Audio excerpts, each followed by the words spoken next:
Yang Berhormat Timbalan Speaker, Yang Berhormat Menteri atas jawapan yang panjang lebar. Saya nampak kerajaan ada usaha untuk memperkasakan Bumiputera kerana anjakan itu mengambil proses yang lama, Yang Berhormat Menteri. Tetapi persoalannya, mungkin dahulu kita bercakap Bumiputera dan bukan Bumiputera. Dahulu mungkin Alibaba famous atau popular dibincangkan.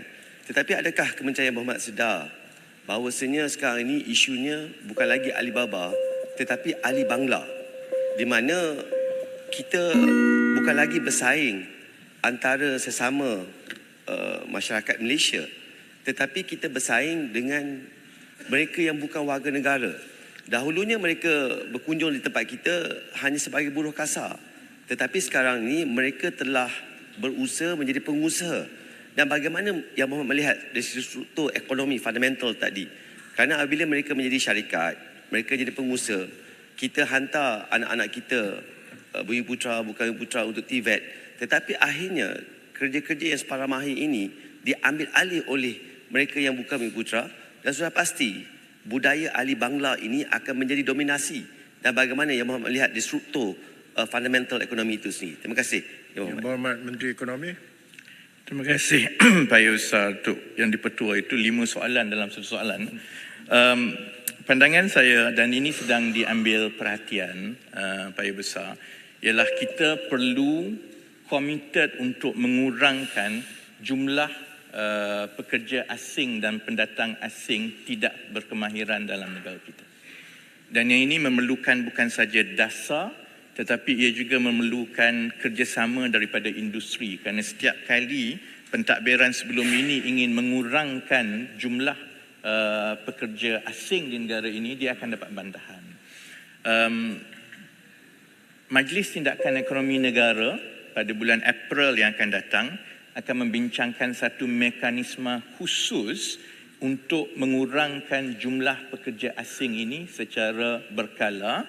Dan RMK ke-13 yang akan dibentangkan pada tahun depan akan meletakkan sasaran pengurangan jumlah pekerja asing yang lebih drastik dan lebih ketara.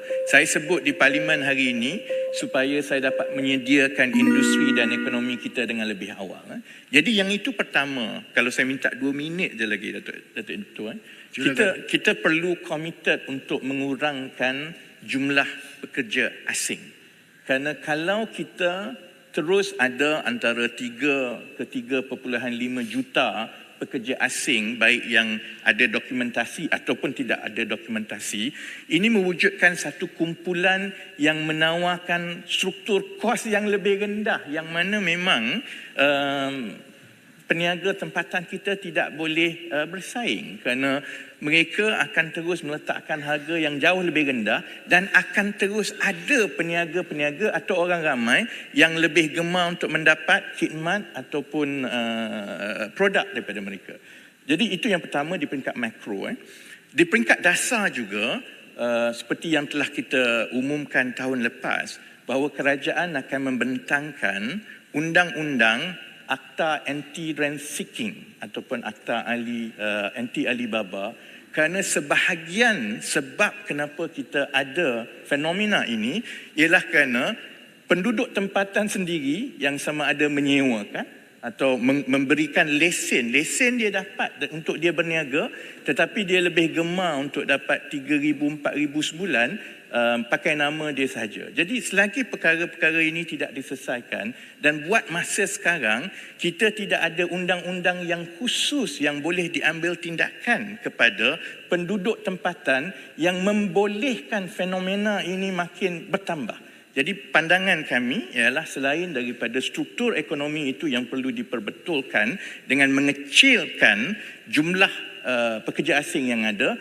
kita juga perlu mengetatkan undang-undang, salah satunya melalui Akta Anti-Alibaba ini, supaya menjadi kesalahan untuk membolehkan pekerja asing mengusahakan perniagaan dan perusahaan atas nama orang tempatan yang telah menyebabkan berlakunya keadaan seperti sekarang. Terima kasih.